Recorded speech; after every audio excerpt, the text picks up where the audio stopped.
Hello and welcome to the Cosmic Nomad. I'm your host, Bailey Rushlow, and this is a space for the curious and the heart-led, where we explore the human experience through travel, nature, spirituality, and real-life transformation through beautiful conversations. As I discover my way of what I call an inspired life, I share the practices, stories, and perspectives that have helped guide me back to myself. And in today's episode, the first ever video episode of The Cosmic Nomad and the first ever collaboration on The Cosmic Nomad, I have proudly to present my bestest friend, Fatima Hi. Reedy. The crowd goes Hello. wild. not I'm only thrilled. not only my best friend, but also I am the first guest of The Cosmic Nomad, but also she is a passionate and intuitive life coach with powerful gifts for helping people reconnect to their inner being.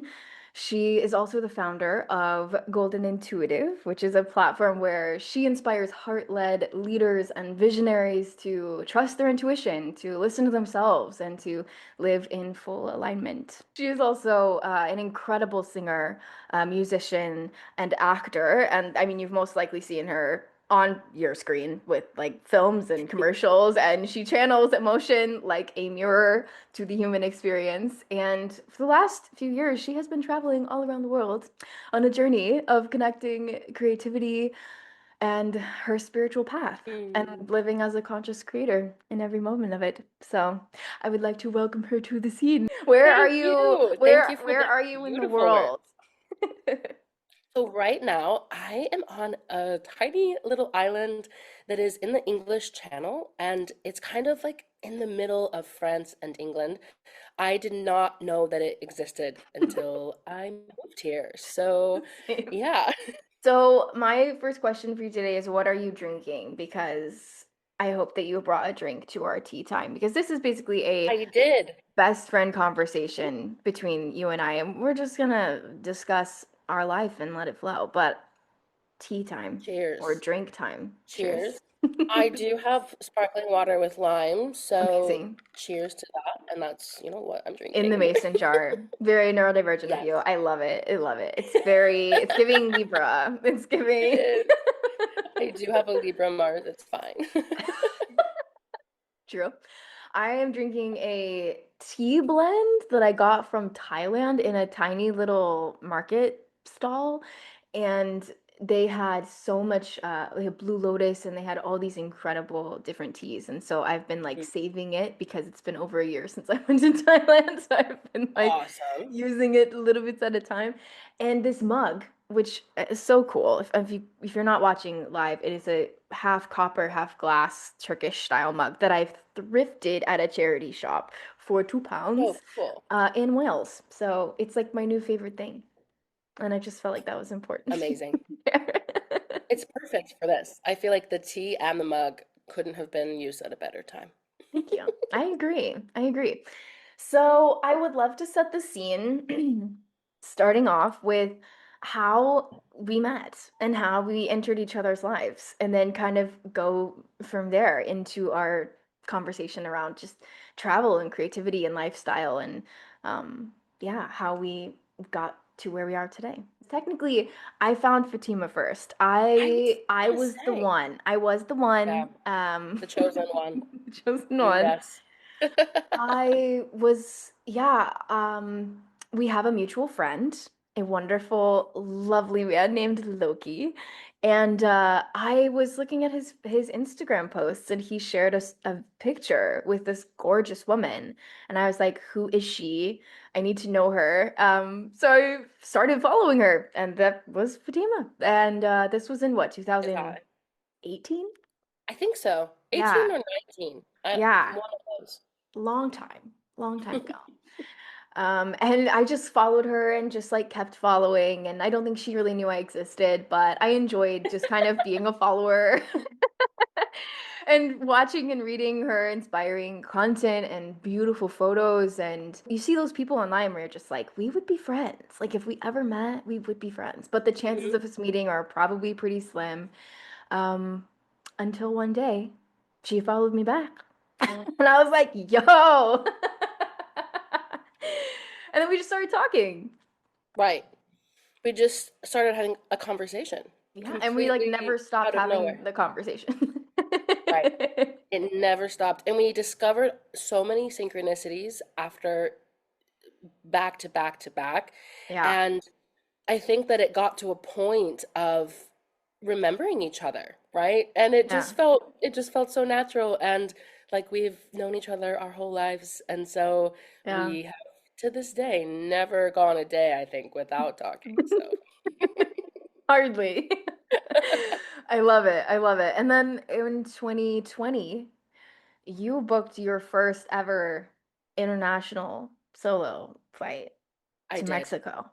Yes. And we So had never met at this no. point. And I was already living in Mexico. And she just calls me and is like, I'm coming to Mexico. Yeah, this specific city was really calling to me, and it was a call because I had never heard of it until suddenly it was all that I was seeing.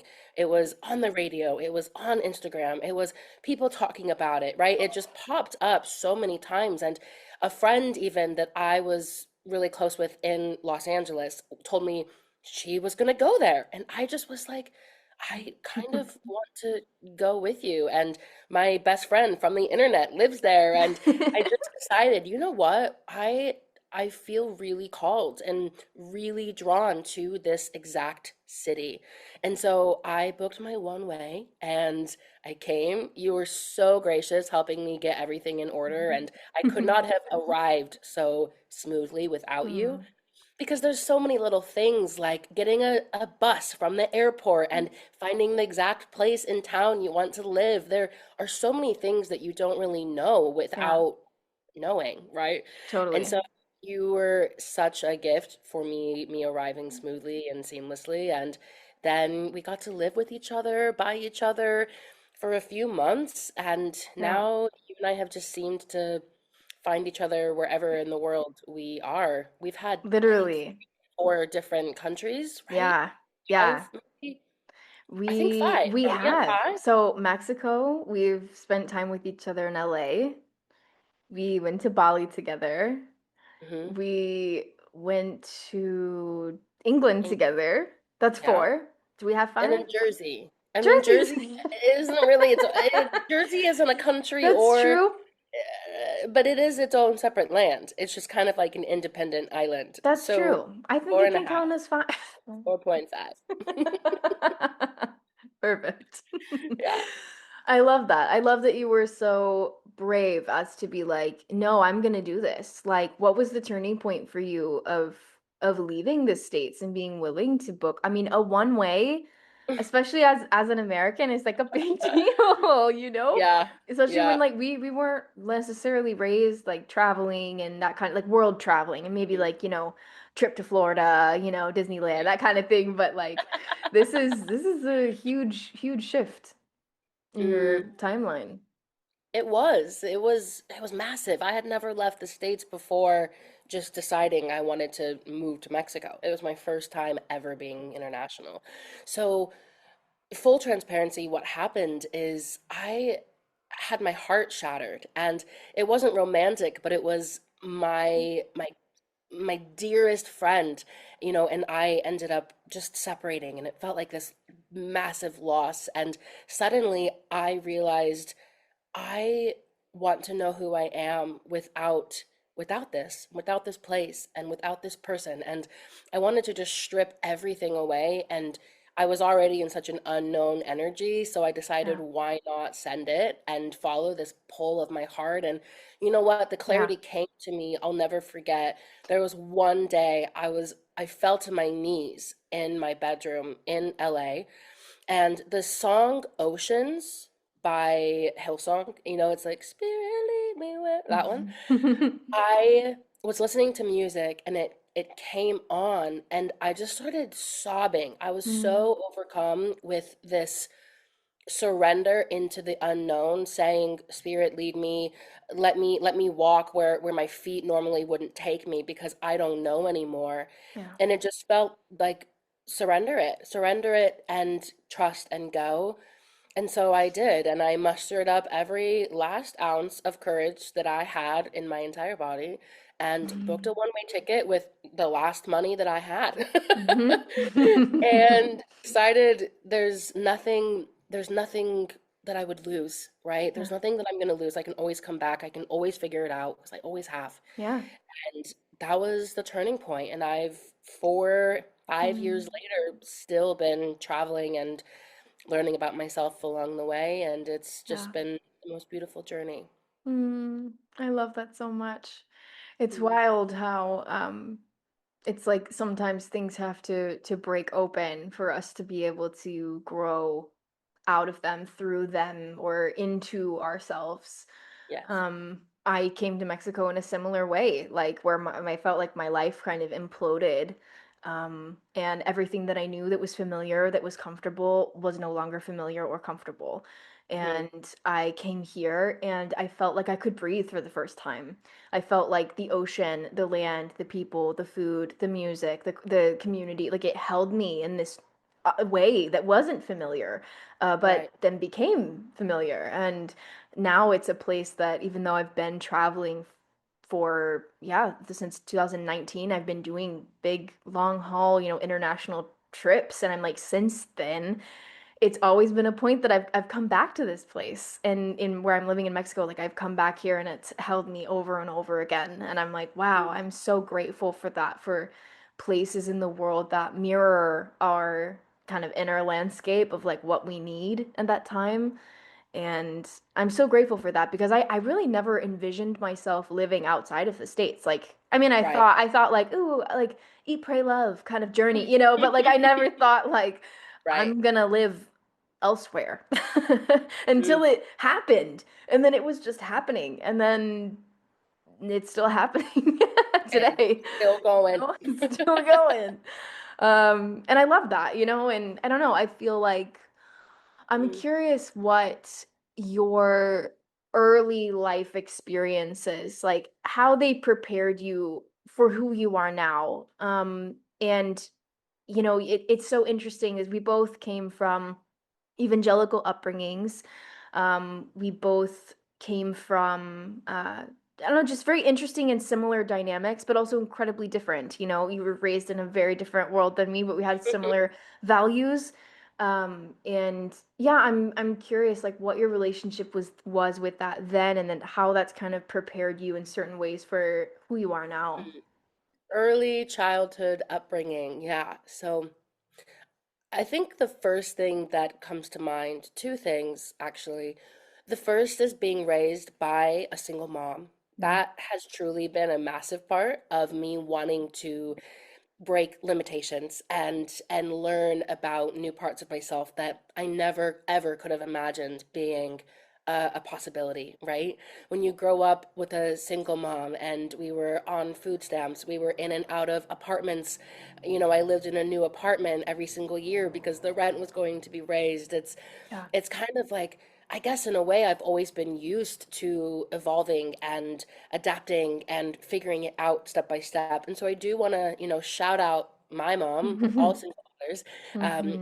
for also showing what it takes, and for the strength, and for the inspiration that we can we can overcome, right? So I Hmm. think because that was instilled in me at such a young age, it's what laid the foundation for Yeah. me to really trust myself. Also, I was raised LDS, or Mhm. Mormon, which is a more common term. And my mom was not always LDS, but my grandmother was. And so Mhm. she took me with her a lot of the times to this church. And I was so little that I never knew any differently. And so I was raised and grew up with these very specific, very, very by the book Mhm. rules and guidelines, and what you can eat and drink and say and wear and do. And oh God, the list just goes on and on and on. Yeah. And while I don't hold any hate in my heart, I'm incredibly grateful to have gotten out of such a narrow-minded experience, at least in my own Mhm. experience, right? Yeah. Yeah. That was how I ended up feeling. I do believe that it's a great path for some people, but I had to realize that it wasn't mine. Yeah. And I'm very passionate now about everybody finding their own. unique path. Yeah. And I think that that's where I kind of started blurring the lines of feeling like my neighbor's path was my path. And then Mm, when I wasn't on it or I wasn't moving as fast, I took it personally or I took it upon myself to feel like I was behind or didn't have enough time or was yeah. failing. And it's not even that we're failing, it's that that was never our own playbook. That was never my Yeah. guideline to Yeah. follow, right? And so I think that ultimately having that experience growing up and, if you will, breaking out of it is what shaped my desire to travel the world and Hmm. to say, what else exists? What other languages, what other religions, what other people that I've Yeah. always been taught to maybe stay away from are Yes. there, right? So, Yeah. you know, I left the church, I went on my rebellious phase, and I had a whole spiritual awakening, and that is what I think led me to so many more deeper, rich parts of myself, and I'm Hmm. forever grateful for that, being able to just come back to self and my own Mm. truth without it being told to me who I am and who to become. Yes. Yes. Oh, I love that. That's so beautifully said. I resonate so deeply. And there's so much freedom in that, in realizing, oh my God, wait, there's not a set way that we have to be. Like, that blew my mind.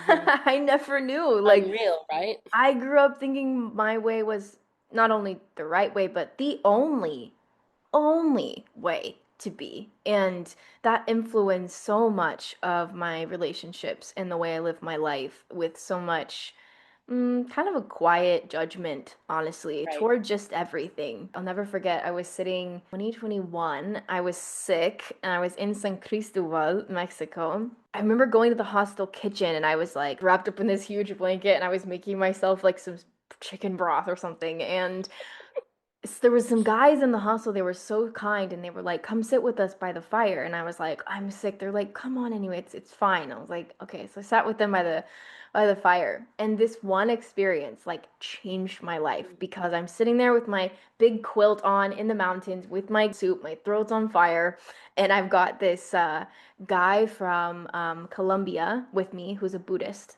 I've got a guy from Italy who's Catholic, and I've got a Mexican guy who is what was he? I feel like he was just kind of an atheist. And all of us started in on this round table kind of discussion around the fire about all the different beliefs and how they all were like the same. We all Mm, believed that there was like probably something, but we didn't know exactly what it was, you know, some higher power of sorts and some right. the universe, whatever, and that things weren't coincidences and people come into your life for a reason, and there's beauty in everything and nature is important, and we all had these like very similar beliefs, and I was like, wow, we all come from different countries, different cultures, different languages, different backgrounds, different upbringings, and all of us are like, you know, late 20s 30s, and we've all come to similar places and we call them different Mm. things. It Yeah. sounds like they, showed you different puzzle pieces to, I think, what is the same picture. Everybody sees from their own lens a specific Yeah. piece of a greater picture. And it sounds like you Yeah. all coming together and putting aside any differences, it helps you expand to see more of that picture, right? And Yeah. I think that's so beautiful, and that you Mm. all walked away from that probably a different person. Totally, totally. It was very special. Yeah, I hold that memory in my heart. So I'm curious what you have learned about yourself as a traveler, because when you first came here, you know, it was a huge turning point in your life, an awakening of sorts of being in a new culture, a new climate, new people, new language, all the things. You had to get used to things like regular power outages and, you know, water not being available or you know, different foods, all amazing things too, but also it does come with some challenges. And Yes. since then, you have traveled to so many other places. You've been all across Asia, you've been through Europe. Who are you now? How has travel evolved you? And what have you learned about yourself as a traveler? One of the things that I've come to realize is that when we go to specific places, they are actually meeting new parts of ourselves, right? Everything is connected. We are nature. Nature is us. And when we go to specific lands, we are called there to activate something very specific within us. And so, how has travel expanded me? It's truly unlocked all of these different, very various selves of me that I never would have known about. And we can call them archetypes. Going to Mexico was an unleashing of my wild woman. Mm-hmm. Going to Mm-hmm. Bali unleashed my lover. And I fell in love for the first time with my partner that I'm still with today, right? Going to Vietnam unleashed the adventurer. And I did wild things I never thought I would do or see. And so every place gets to turn on these new just moments and experiences and aspects Yeah. of self. And it's been so incredible. I feel like I'm on this scavenger hunt, getting to Mm. fill in these new parts of myself that I just never even knew really existed. Mm. And it's taught me a lot about acceptance. It's taught me a lot about adaptability. As you said, Yeah. there are so many things you can't control. Yeah. And it's, if you will, forced me into surrendering. There Yeah. are some things that no matter how hard I try, can't solve and fix. Power outages being a great example, right? Floods coming into the apartment or whatever. I mean, I have moved through flying termites invading my hostel and my Airbnb twice, right? True. And so with that being said, I have just learned to surrender control, and that in and of itself has allowed me to feel more free within me, Mm. within my outer world as well. Mhm. So I've gotten to become just the free spirit that I always have wanted to be, and to see Mm. that in my inner world, in my outer world, in my relationships, Mhm. I would credit that all to getting to travel. And I say Mhm. getting to because it took a lot. I do view it as a Mhm. privilege to get to travel, and it also, took an entire lifetime to be able to muster the courage to do it. And so Totally. I hold so much gratitude in my heart for the opportunity to travel and for being a brave enough soul to do it, and you as well. And Yeah. I think that getting to see that in real time is what has taught me everything and shaped me and set me up for the rest of my life, right? Now, Yeah. no matter what I do, I approach it with that lens, and I Mm. approach things surrendered, open, Mm. and willing. Mhm. That's so beautiful. Yeah, it really changes everything. Yeah, Like everything. absolutely. It's an entire identity shift. Yeah, and you're never the same. You're No. never the same. From No. the good, the bad, the ugly, you're never the same. Yeah.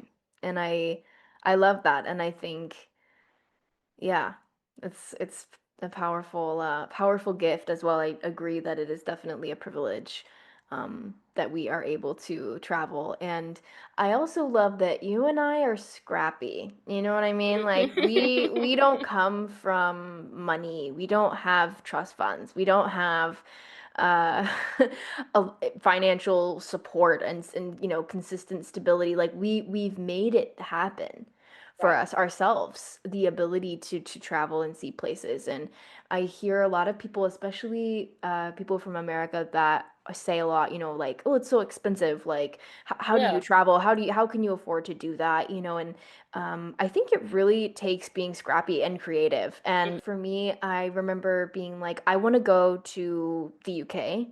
Mm-hmm. It's expensive. I can't afford to just pay for accommodation at hundreds of dollars a night and some Airbnb, whatever. But Right. what if I could house it? What if I could Mm-hmm. pet sit? What if Mm-hmm. I could stay in a hostel or in a guest house or whatever instead of in a villa in Bali? There's so many possibilities. Once you open your mind to it can be different than Right. I have to have an Airbnb. I have to have all my hotels booked. I have to have all my stuff. Like, what if you can, like you talked about surrender with traveling? Like, what if you Mm-hmm. can actually surrender into that flow and like let yourself find opportunities and be provided for. I feel like travel has taught me so much about that that I actually just found a Google Doc that I made for my first ever trip in 2019, and it's a Oh Google Doc of my itinerary. Full Capricorn, dude. I have arrive at airport at 10:30, go through security, my, iconic. go to, the gate, board the flight at Awesome. this time. And I'm like, the entire trip, dude, is like listed out. And nowadays I'm thinking like, I don't know where I'm gonna go, but it's gonna happen. It's gonna Right. flow. And I'm like, wow, how much that has shifted me into more flexibility in Hmm. myself to be like, I'm so go with the flow now in a way that I was not capable of then. And I've loved seeing that evolution of myself, And Right. yeah, I'm curious how you feel about that too, now that you've traveled to so many places.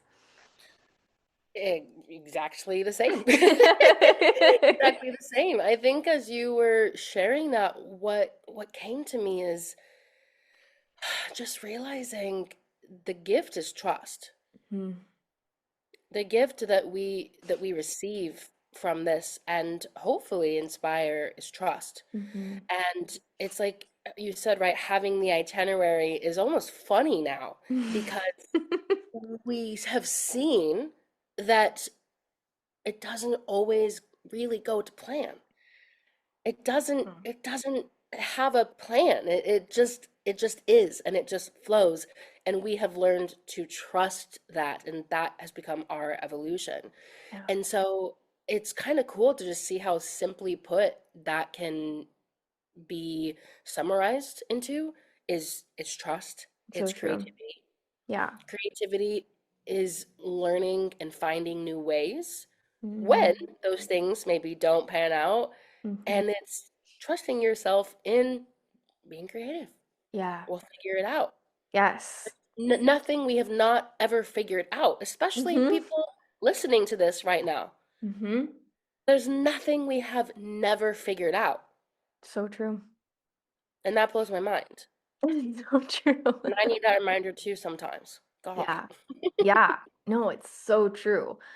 And I think we are creative people inherently, like by our nature is creativity. We are born Yeah. from creativity. We are created with creativity. We carry it Hmm. throughout our whole lives. Like to me, it's something that we are, and Yeah. people oftentimes mistake it for something that we do.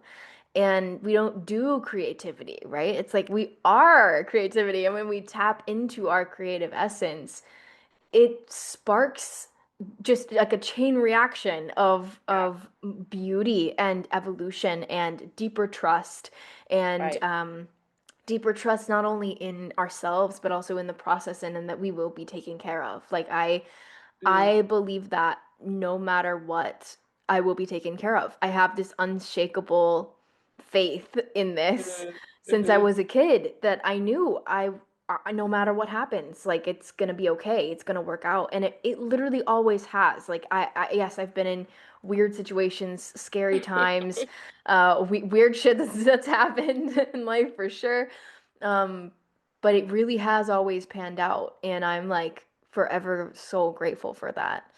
Um, and yeah, I'm curious, like as creative, hello, as creatives, we often deal with feeling, stuck or a little bit static, or we call it like writer's block, or creative block, or just feeling like a dry season.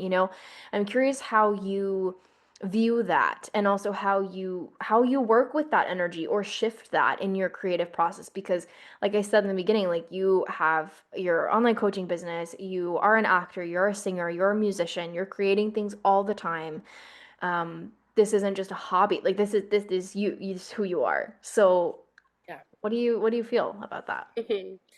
Immediately when you said that, I thought of the four elements Hmm. because I think whenever I do feel stagnant, I ask myself, what energy do I need right now? Or what Mm-hmm. energy am I in, right? Sometimes when I feel stagnant, could it actually be that I'm in structure for the first time because Mm-hmm. I'm a water being and maybe being still is uncomfortable for me? I get to really acknowledge and analyze softly, is it that I'm still or is it that I'm stuck? And I think that that's my Mm, first point of addressing it.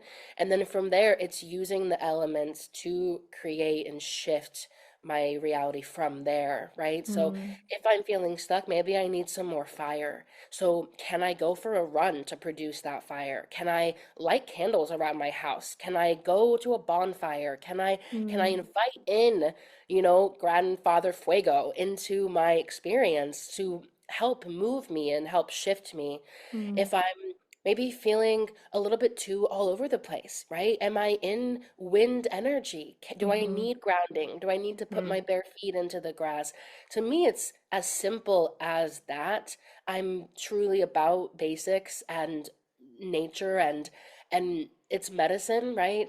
yeah. Not to be hippy dippy woo woo, but also to be unapologetically hippy dippy woo woo. It's like we have everything that we do need to get us, in and out of these places. And I say that as a life coach. I say that Yeah, as someone who knows it can be a little bit more simple sometimes than maybe we think yeah, initially, right? yeah. And that's not all the time. There are complex situations, but ultimately I feel really, really connected and really drawn to what each element can offer us and learning Mm, about them so that we can use them as tools, mm, that's right? beautiful. A couple other practices that I will say that are just Mm, coming to mind is I yeah. love bringing with me little tokens or momentums that are Mm, always with me on trips or places or things that are important, little things that you can maybe fit in your pocket or a photo or just something that means something sacred as an mm, anchor. Always having a place of connection, I mm-hmm, think helps with people like you and I who maybe sometimes just, feel like it's a challenge to get out of a specific stagnancy or we want change and just having an anchor. I think that mm-hmm. reference is really crucial and really, really important.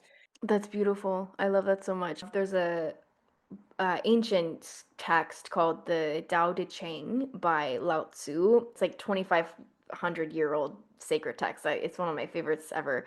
And he says in there this beautiful passage of nature doesn't rush anything, and yet Mm, everything is accomplished. And I love that. I think in this kind of fast-paced, a lot of mass production kind of world, you are expected as a creative to never stop producing. Like if right. you stop producing, the algorithm, doesn't recognize you anymore and people wonder where you are and people forget about you and but it's like out of sight, out of mind. And Hmm. I feel like the modern day world and its view of productivity and creativity is really challenging for people like us to figure out how do we fit in this because nature, for example, she doesn't rush anything, but everything is accomplished. So it's this Mm, tree outside my window, it's a bougainvillea tree, beautiful. She has gorgeous, gorgeous hot pink fuchsia flowers for yeah. several months of the year. And right now she's starting to lose her flowers. And she wouldn't be in the algorithm right now. You know what I mean? Like she's not producing. Right. Right.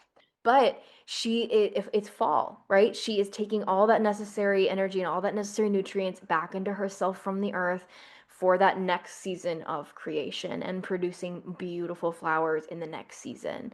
And I think it's so important what you're saying about the elements because they are nature and we are nature, right? It's like within all of us are the elements, within all of nature are the elements. We have the same, even the same minerals as stars and sea turtles and the ocean and the incredible, red rock canyons. Like we're all made up of the same stuff.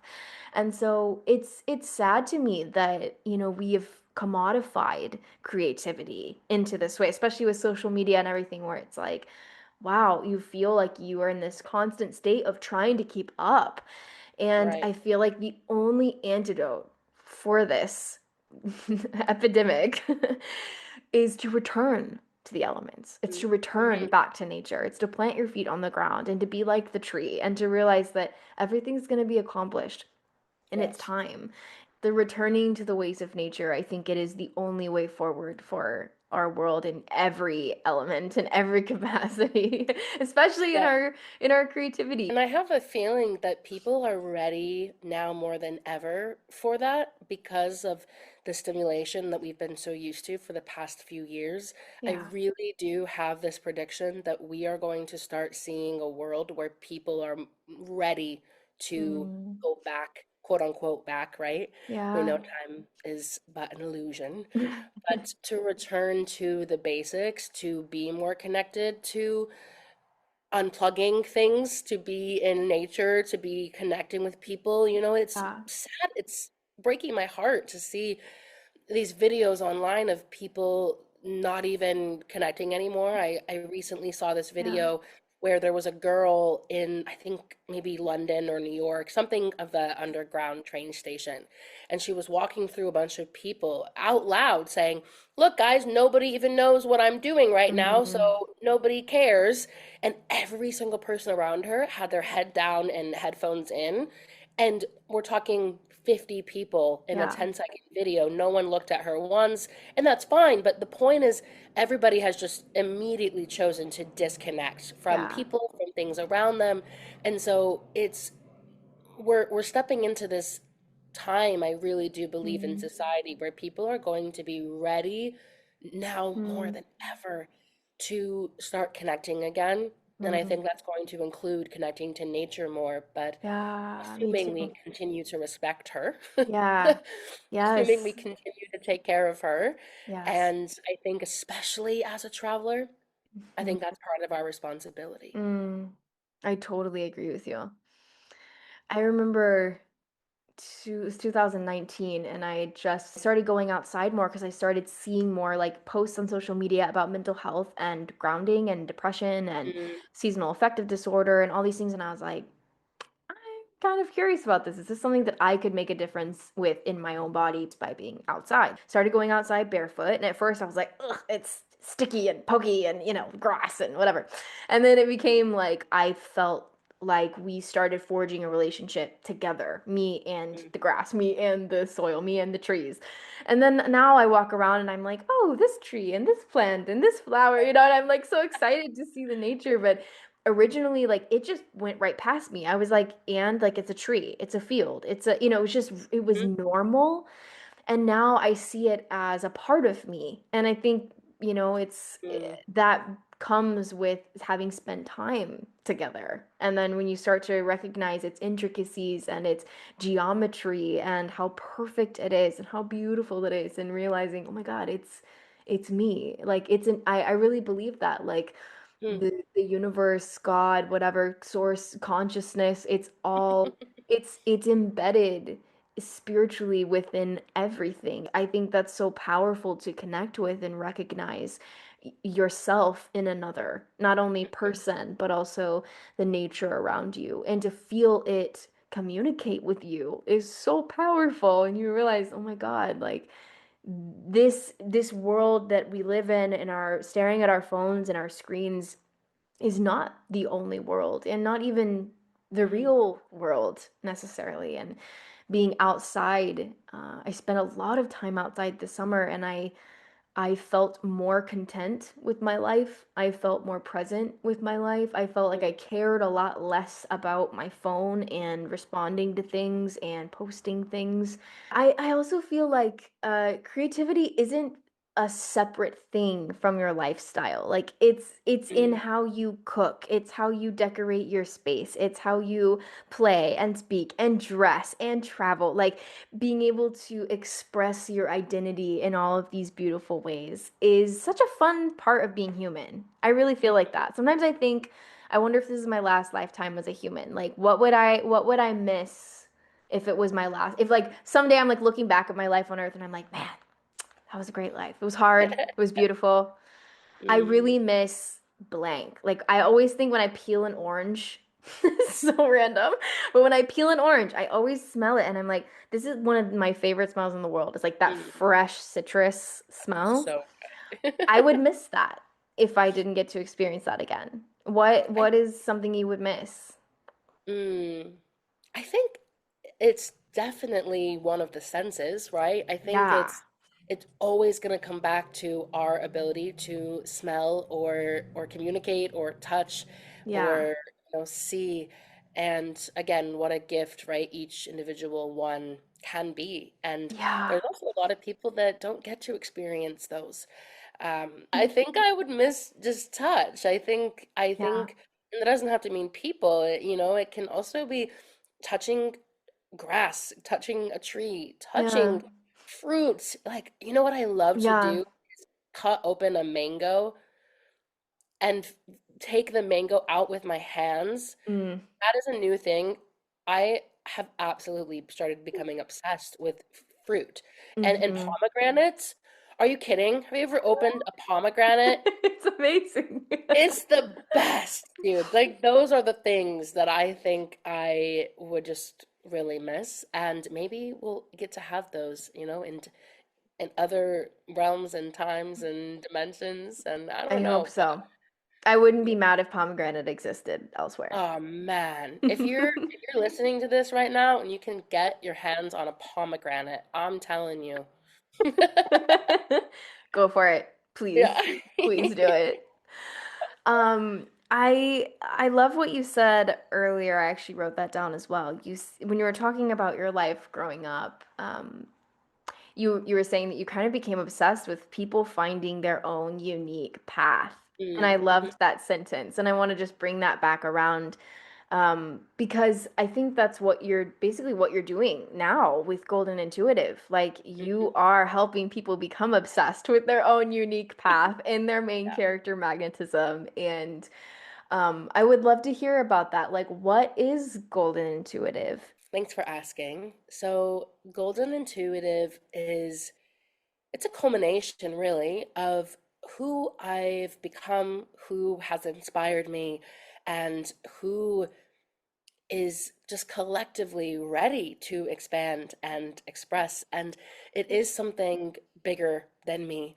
And I just feel lucky that I got to birth it into the world. Mm, But what it is it's a space, it's a home, it's a nest for creatives, for leaders and heart-led visionaries to finally feel totally seen, totally understood, totally safe to express, to experiment, to play, right? To come together. And so ultimately, more on a grounded mindset here, mhm, um, it's it's an open community. mm, And it's going to specifically call individuals. mhm, And I do have the vision in the future of letting it become a hub of healers where people essentially are a part of Golden Intuitive. They are the Golden Intuitive, right? So I want it to be, oh, we have a Golden Intuitive astrologer.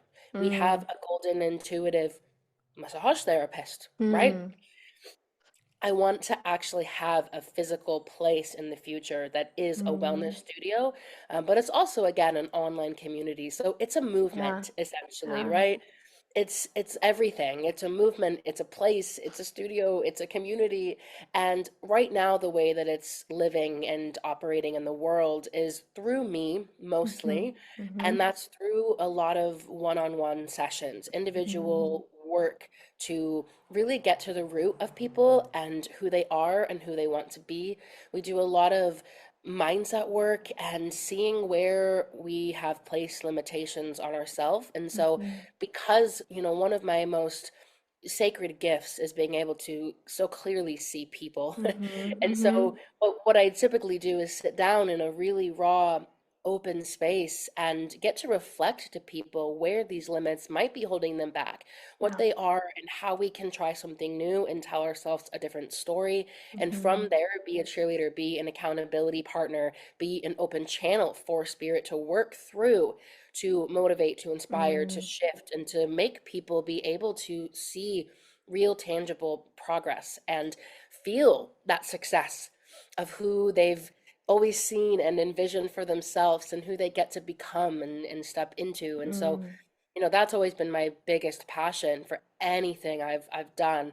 And so Golden Intuitive is just not just, Golden Intuitive is the home for all of that to come together. And so we Mm, do birth chart readings, we do guidance sessions, we do creativity activation sessions. If somebody mm, does feel stagnant, right, mhm, where we can literally channel energy and connect to source or spirit guides or higher self and call on that fire within someone and let mm. that really, really become alchemized into their reality. And yeah, I could talk about it forever. I love it so much. I love it. I love it. I'm curious how the name is so specific. How did the name come to you? Intuitively. It was strictly intuitively. You know, I sat with a list of words for a long time, and I've always wondered, what do I quote unquote call myself? What's my title? Yeah. What's my niche? You know, all these things we move through as creatives Yeah. and as business owners, and I just really, again, back to the stripping it down. I just was thinking to myself, you know, I'm intuitive. Yeah. I'm a double cancer for those that that means anything, right? Yeah. It's intuition is my most my most clear path. And I just Yeah. was like, okay, intuitive, maybe that's got to be in the name. And then, you know, I actually almost went with something oracle, and that just didn't feel right. And I Hmm. think as I was shuffling through name options, I wanted it to be something you could hear and Yeah. visualize. Yeah. It's not just a name, it's a visualization, right? Because now Yeah. when you hear golden, you immediately think, well, I think golden intuitive. And when Yeah. people see or hear my brand, right, it's a Mm. color that people can have as a remembrance and as an anchor point. And Yeah. so I just somehow pieced them together. And, you know, it was something that just came to me while living in Mexico and with Mm. you. And you, I think, had a lot of conversations with me in the process of building it. So I'm sure that through those conversations, you know, it was truly inspired, and Mm. we definitely went through a lot of different names until landing on that Hmm. one specifically. Hmm. We have had so many conversations about intuition over the years and Mm, how we learn to listen to our intuition, growing up, especially in the evangelical world, you're not really taught about intuition. It's more like you hear the voice of God, and then you also like don't really listen to the body. Like the body is trying to mhm, trip you up. The body, is lustful. The body is just kind of selfish, and you really need to like hold back and like listen to God. And I think that that really does a lot of damage, to be honest, because we are not taught to listen to our body, like, and listen to our the intuitive nudges from our own soul, and not mm, outsourcing our power to something else, whether that is God, whether that is even new age kind of spirituality, like, oh, 5D, and like, spirit guides, and like, yes, and like, what about yeah, you? Like, right. who are you? And like, as what I would consider you an intuition coach as well. Like through Golden Intuitive, Yeah. you are literally guiding people back to themselves, right? So Yeah. what would you say has been the biggest, uh, point for you of learning to listen to your intuition, and also the impact that it's had on your life, on your travels, on your creativity? Mm, great question. You know, what comes up for me is actually a recent experience Mm, where I was traveling and I mistakenly ignored my intuition. mm, And I had a very strong knowing. My body felt uncomfortable. I said out loud, I mm-hmm, shouldn't be doing this. And yet it was the only thing that felt like it, quote unquote, made sense. mm, And then I actually very shortly after ended up being robbed of my passport mm. and my birth certificate off of me, right? And it Insane. was one of the most traumatic experiences to have that be such a violating moment and have someone literally take your identity out of your hands Yeah. and have to go through so many emergency checkpoints, because now Yeah. you have to go to the police and you have to go to the embassy and you have to go to the airport with a different passport and all of these things. And I say that to say I learned how to listen to my intuition by knowing what happens Mm. when I don't. Yeah, that's And huge. it has never, ever been good for me Yeah. or felt good or created a Mm. positive outcome when I don't listen. But I Mhm. do have to Mhm. now know my cues. Now, from that, I know exactly what it feels like in the body. I know Oh, exactly what I say out loud when my intuition is trying to come through. yeah. Doesn't matter if it's going against logic or convenience or anything. I Yeah. will now Yeah. listen to intuition above all. Mm. And I did have to learn that the hard way, right? Mhm. Yeah. So if I can make it easier for people, as a Mhm. supportive coach, that's what I'm passionate about, and helping people be Mm. able to recognize that within themselves, because everybody I think learns differently, Yeah. and everybody's body and intuition communicates differently as well, Mhm. Mhm. right? Mhm. No two people speak exactly the same. We all have our Mhm. own tone and resonance and language and Mm. ways of expressing. Some people speak with their hands, some people speak only with their eyes, right? Mhm. So I guess it's just the fact, going back to the fact that everybody has their own unique path, everybody has their own specific way as well of listening to their intuition and Mhm. knowing how to honor it and the way that it shows up. And I think that Mm. that's a really important thing and aspect in our lives that Yeah. shape everything. Yeah, totally. No, I love that so much.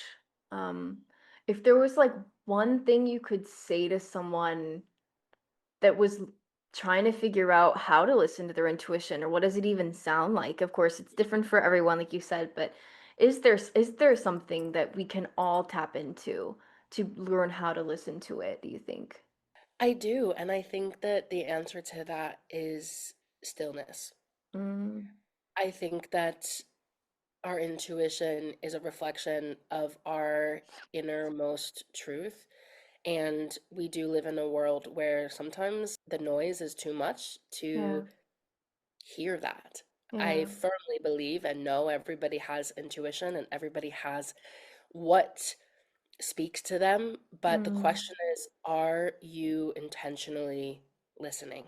yeah. Because it's not going to fight through the distractions. It's Mhm, not going to fight mhm, through the unaligned people and experiences. It will sometimes, right? mhm. But it's the same way we have a relationship with anybody else: friends, partners, parents, siblings, teachers. You have to intentionally show up in the relationship. Yeah, Otherwise, there's not a relationship there, yeah, right? yeah. So for me, I treat my intuition like any other relationship that I have with a Mm, physical being, yeah, because then it speaks more to me. I know when it's speaking, and yeah. I've spent time getting to know my intuition as if it's a person, and that's how now my relationship with it is so strong, the same way Mm. we'd grow any other relationship. That's so good. Like if I'm unable to really listen to myself, what am I doing? I'm just distracting my consciousness with all these other things that maybe look good or feel good or sound good, but at the end of the day, yeah, can I be still? Yeah. Can I just listen? Because I think the voice is there. Like the nudges are there. They never, it's just we I think we have to kind of what we were talking about earlier with the social media and all the distractions and all the noise and all the things. It's like you have to learn how to tune that out. And Hmm. the only way to do that is by being still and by like, putting your phone on airplane and leaving it at home Yeah. and going outside and that kind of thing. For me, or even I don't have to be going outside, just put it in the other room though. Put my phone, if it's around me, I'm gonna pick it up. For me, like a really important ritual is like waking up, leaving my phone on airplane because I usually keep it on airplane at night. Hmm. Waking up, making myself a little tea or a little lemon water or something, and like going up on my roof or going outside and getting some natural light, like first light in my eyes. And it not only like sets your hormones up for success, but also your body and all of your cells and all of your receptors. It Yeah. like it's like training you to respond to the natural world first, right? Instead of the blue light stimulating coming from our phones. It's something so simple, but I think in that space oftentimes I feel and hear my intuition more because my phone's not there. It's quiet. I haven't had any distractions yet. I just woke up. I'm fresh out of my sleep, which is where you're getting so much deep, restorative, regenerative, hopefully deep layers of sleep, dream time, whatever. And then you're able to just wake up and sit in that space. If I also have my journal sometimes, and the things that I write, the things that come through, the things that I realize are really profound and that they're different than if I wake up and immediately start scrolling and getting on my phone. It's a totally different experience in my body. And Right. I feel deeper connection with my intuition just from that one tiny practice. It takes like 10 minutes and it doesn't cost you anything. It's totally free. Just like, wake up, don't turn on your device. It sounds so simple that we often like want things to be more complicated. You know what I mean? Yeah, It's like, no, but I want like a 5 point plan. Like tell me, like give me a whole 10 minute, spiel about all the things I need to do to make it's like, girl. no, it really is that simple, you know? But then I think not it might not, one day might not make a huge difference, but with time, that habit, building up practice, I think you really do start to notice the difference and you start to hear yourself outside of all of the other noise, you know? Yes. I was chuckling because when you said, do we just make it harder? My first thought was, well, if we have Capricorn placements, maybe that's just our go-to. Honestly. I don't know, all Capricorns and stuff, but Yeah, no, you mentioned astrology, and I love that actually the first time we ever FaceTimed ever was September 2020, and you did my first ever astrology session, like astrology reading. She read my birth chart uh, and she told me all these things about myself that I was like, no way she could know that. yeah. Just from reading my charts and my placements and all my planets and all my houses and all my things. And I was like, before I was a little about astrology. I was like, Yeah. like I Yeah. kind of was like, I'm gonna book a session and see what she tells me. And if it's like, if some things are right, cool. If some, I'm sure things Yeah. mostly will be wrong. You blew my freaking mind, dude. Are you still doing astrology sessions with I people? am. Yeah, I am. Okay. I do it through Golden Intuitive now. Okay. So Amazing. that's yeah, that's one of the offerings. It's definitely something I'm ready to do more of because I shifted a lot more into Yeah. coaching. But yeah, I that's my first love. There's nothing better than reading for a skeptic. Oh, that is the greatest gift is to read for someone who is waiting for me to say something that they can debunk or just, Mhm. like there's nothing more liberating than blowing the mind of someone that didn't believe in it before. Yeah. And at the end of the day, it is a tool, and I'm firm in that. I don't think it's a tell-all. I don't think we can, live our lives by it, but I do believe it's a tool. Yeah. And it's kind of like the same way if you're building a house, not everybody needs a hammer, and that's fine, but it's also helpful. And sometimes that's all you really need. Especially in these wild times that we're living in on this planet, like having something that is helping make sense of the external experience around you is really powerful. And Yeah, we all have access to the sky. We all have access to the stars and the moon and the sun. Like we notice it, we watch it, we follow it. I've been watching the moon since I was a little kid. My mom used to wake right. me up when there was a meteor shower. She'd take me out in the front yard, put a blanket out, and we lay in this watch meteor showers, and she'd point out different I love it. constellations to me, and her dad did that for her and she did that for me, and I hope to do that for kids Yeah. someday, and I'm like, it's powerful to remember that we are reflected outside of us in nature. Yeah, we've Yeah. never known anything else as a species, right? Yeah. Farmers use the moon calendars to literally harvest. And before we had technology, we used the sun Yeah. and the stars to know direction and time Yeah. and date. And it's all we have ever, from the beginning of time, used to Yeah. know where we are and where we are going. And that has never changed. It's never changed. And No. it's always been consistent. I have just loved this conversation so much. I'm so happy that you are here and joining me from across the ocean for this convo. And yeah, Fatima is all about living life beyond the expectations. And as you've heard in this episode, she's passionate, multi-passionate about so many things and constantly inspiring to me. So thank you so much for being a part Mm. of this conversation. It has meant a lot to me to have you as my first ever guest, and no one An else I honor. would rather have. Um, and if Aw. you are interested in a personal guidance session with her or other ways to work with her, including contacting her about traveling and, how do we do this? How did it flow for us? What were the ways that we got involved?